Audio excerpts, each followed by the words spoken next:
ওখানে বিজেপির লোক আছে, সে পাঞ্জাবি পরা আছে, কাপড়টা পরে বোঝা যাবে যে সে কোন জাতে। এমন হতে পারে। এই হচ্ছে পশ্চিমবাংলার গ্রন্থাগার মন্ত্রী সিদ্দিকুল্লাহর মুখের ভাষা। নমস্কার বন্ধুরা, আমার নাম শুভজ্যোতি সরকার। ব্যক্তিগতভাবে ওনাকে বলতে চাইব, এইসব আন্দোলন করে যদি আপনার মনে হয় মোদিকে নড়ানো যাবে, তাহলে শুনুন সিদ্দিকুল্লাহ বাবু, আপনি এখনও মোদিকে চেনেনই না। গুজরাটের মুসলিমদের কাছে শুনুন বা মোদি ভক্তদের কাছে জিজ্ঞাসা করুন, ওরা বলে দেবে। কারণ মোদি ভক্তরা তলোয়ারের ভয় সালোয়ার পরেনি। গুজরাট ঠান্ডা, জানেন তো কেন? এই সিদ্দিকুল্লাহ কত বড় ভারত বিরোধী, কত বড় সংবিধান বিরোধী একবার শুনুন। উনি 3 তালাক নিয়েও অনেক বড় বড় কথা বলেছিলেন। আমার প্রশ্ন, কিছু করতে পেরেছিলেন? তখনও অনেক বড় বড় কথা আপনি বলেছিলেন। আরেকটু অপেক্ষা করুন, হিন্দুদের আরেকটু বুঝতে দিন আপনারা কি জিনিস, তারপর দেখবেন হঠাৎ করে কোনোদিন হিন্দু রাষ্ট্র হয়ে যাবে। শুধু আরেকটু হিন্দুদের এক হওয়ার অপেক্ষা। আগস্ট 2016 ভারতের সুপ্রিম কোর্ট 3 তালাক নিষিদ্ধ করেছিল। এর প্রতিক্রিয়া জানিয়ে তিনি বলেছিলেন যে এটি ইসলামের একটি অবিচ্ছেদ্য অঙ্গ। তিনি সুপ্রিম কোর্টের রায়কে অসাংবিধানিক আখ্যা দিয়ে ইসলামী আইনগুলিতে হস্তক্ষেপের জন্য সমালোচনা করেছিলেন। তিনি আরও বলেছিলেন যে মুসলমানরা শরিয়া অনুসরণ করবে।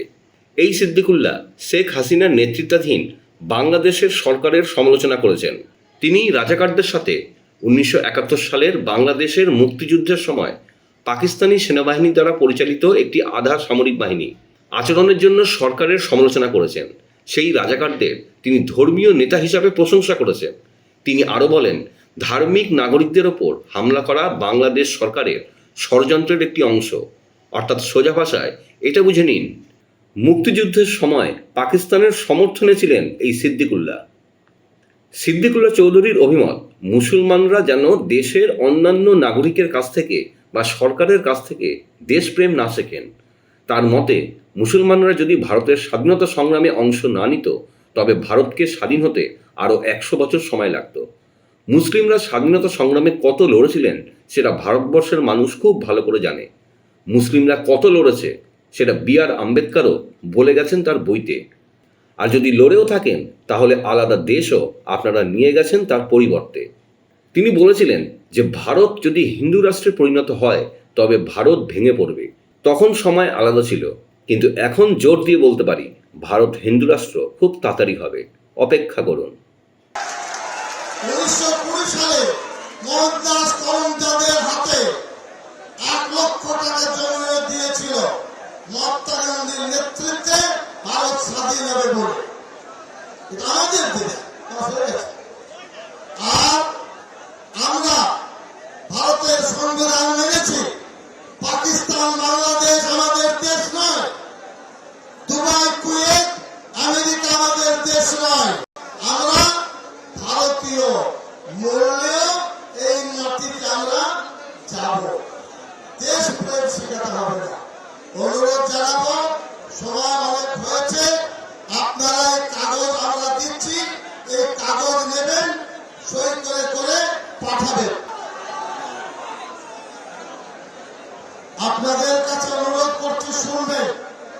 এই যে আমরা দরখাস্তটা দিচ্ছি, ইংরেজিতে মেমোরান্ডাম, বাংলাতে স্মারকলিপি বা দরখাস্ত, আইন করার পরে এটা প্রত্যাবর্তন বা বাতিল করা যায় কি না, বোঝা গেল?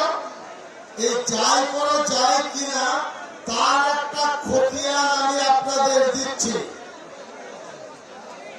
মোদী সরকার আসার পরে এই 2014 থেকে 26, 2014 থেকে 16, 1159টি আইন রদ করেছে। ওয়াকফ আইন আপনি রদ করুন। বোঝা গেল না? গেল না? হাত তুলে বলুন, ওয়াকফ আইন রদ করুন। জোরে জোরে ওয়াকফ আইন রদ করুন। কারণ 2 বছরে 1159 কে করেছে? 57টি ছাত্রী। এটা যদি করতে পারে, একটি কমিউনিটির সম্পত্তি কেড়ে নেবে, কে মগের মুলুক নাকি? বন্ধুরা, ভিডিওটি ভালো লাগলে দয়া করে লাইক শেয়ার করে দেবেন, আমাদের পেজটা ফলো করে নেবেন, আর আপনার মতামত কমেন্ট করে অবশ্যই জানান। ধন্যবাদ।